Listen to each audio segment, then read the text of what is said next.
Treasure Island by Robert Louis Stevenson.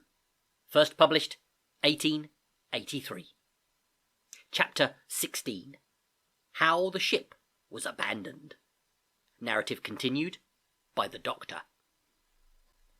It was about 1:30, 3 bells in the sea phrase, that the 2 boats went ashore from the Hispaniola.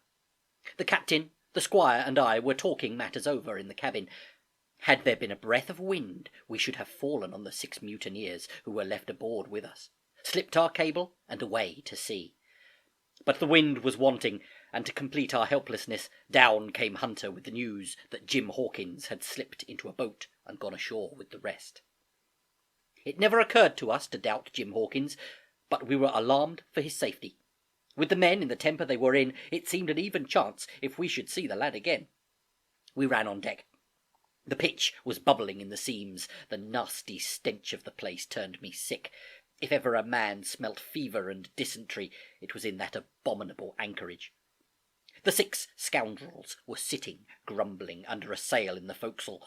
Ashore we could see the gigs made fast, and a man sitting in each, hard by where the river runs in. One of them was whistling Lilliballaroo. Waiting was a strain, and it was decided that Hunter and I should go ashore with the jolly boat in quest of information. The gigs had lent to their right, but Hunter and I pulled straight in the direction of the stockade upon the chart. The 2 who were left guarding their boats seemed in a bustle at our appearance. Lilliballaroo stopped off, and I could see the pair discussing what they ought to do. Had they gone and told Silver, all might have turned out differently. But they had their orders, I suppose, and decided to sit quietly where they were and hark back again to Lilliballaroo. There was a slight bend in the coast, and I steered so as to put it between us. Even before we landed, we had thus lost sight of the gigs. I jumped out, and came as near running as I durst, with a big silk handkerchief under my hat for coolness' sake, and a brace of pistols ready, primed for safety. I had not gone 100 yards when I reached the stockade. This was how it was. A spring of clear water rose almost at the top of a knoll. Well, on the knoll, and enclosing the spring, they had clapped a stout log house, fit to hold 20 of people on a pinch, and loopholed for musketry on every side. All round this they had cleared a wide space, and then the thing was completed by a paling 6 feet high, without door or opening, too strong to pull down without time and labour, and too open to shelter the besiegers. The people in the log house had them in every way. They stood quiet in shelter and shot the others like partridges. All they wanted was a good watch and food, for short of a complete surprise they might have held the place against a regiment. What particularly took my fancy was the spring, for though we had good enough place of it in the cabin of the Hispaniola, with plenty of arms and ammunition and things to eat and excellent wines, there had been one thing overlooked. We had no water. I was thinking this over when there came ringing over the island the cry of a man at the point of death. I was not new to violent death. I had served His Royal Highness the Duke of Cumberland, and got a wound myself at Fontenoy, but I know my pulse went dot and carry one.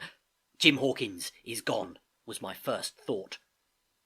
It is something to have been an old soldier, but more still to have been a doctor. There is no time to dilly-dally in our work. And so now I made up my mind instantly, and with no time lost returned to the shore and jumped on board the jolly boat.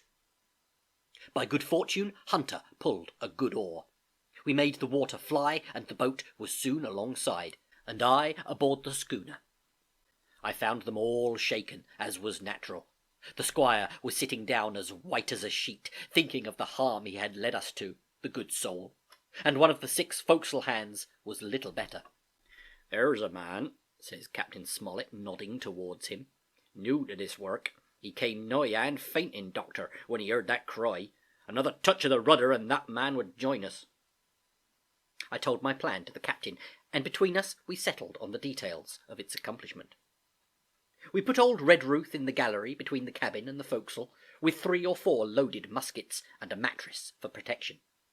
Hunter brought the boat round under the stern port, and Joyce and I set to work loading her with powder tins, muskets, bags of biscuits, kegs of pork, a cask of cognac, and my invaluable medicine chest. In the meantime, the squire and the captain stayed on deck, and the latter hailed the coxswain, who was the principal man aboard. "Mr. Hans," he said, "here are 2 of us, with a brace of pistols each. If any one of you 6 make a signal of any description, that man's dead." They were a good deal taken aback, and after a little consultation, one and all tumbled down the fore-companion, thinking, no doubt, to take us on the rear. But when they saw Redruth waiting for them in the sparred gallery, they were about the ship at once, and a head popped out again on deck.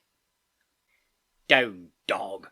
cries the captain, and the head popped back again, and we heard no more, for the time, of these 6 very faint-hearted seamen. By this time, tumbling things in as they came, we had the jolly boat loaded as much as we dared. Joyce and I got out through the stern port, and we made for shore again as fast as oars could take us. This second trip fairly aroused the watchers alongside. Lillibullero was dropped again, and just before we lost sight of them behind the little point, one of them whipped ashore and disappeared. I had half a mind to change my plan and destroy their boats, but I feared that Silver and the others might be close at hand, and all might very well be lost by trying for too much. We had soon touched land in the same place as before, and set to provision the blockhouse. All 3 made the first journey heavily laden, and tossed our stores over the palisade. Then, leaving Joyce to guard them, 1 man to be sure, but with half a dozen muskets, Hunter and I returned to the jolly boat, and loaded ourselves once more. So we proceeded, without pausing to take breath, till the whole cargo was bestowed, when the 2 servants took up their position in the blockhouse, and I, with all my power, sculled back to the Hispaniola. That we should have risked a second boatload seems more daring than it really was. They had the advantage of numbers, of course, but we had the advantage of arms. Not one of the men ashore had a musket, and before they could get within range for pistol shooting, we flattered ourselves we should be able to give a good account of half a dozen at least. The squire was waiting for me at the stern window, all his faintness gone from him. He caught the painter and made it fast, and we fell to loading the boat for our very lives. Pork, powder, and biscuit was the cargo, with only a musket and a cutlass apiece for the squire and me and Redruth and the captain. The rest of the arms and powder we dropped overboard in 2 fathoms and a half of water, so that we could see the bright steel shining far below us in the sun on the clean sandy bottom. By this time the tide was beginning to ebb, and the ship was swinging round to her anchor.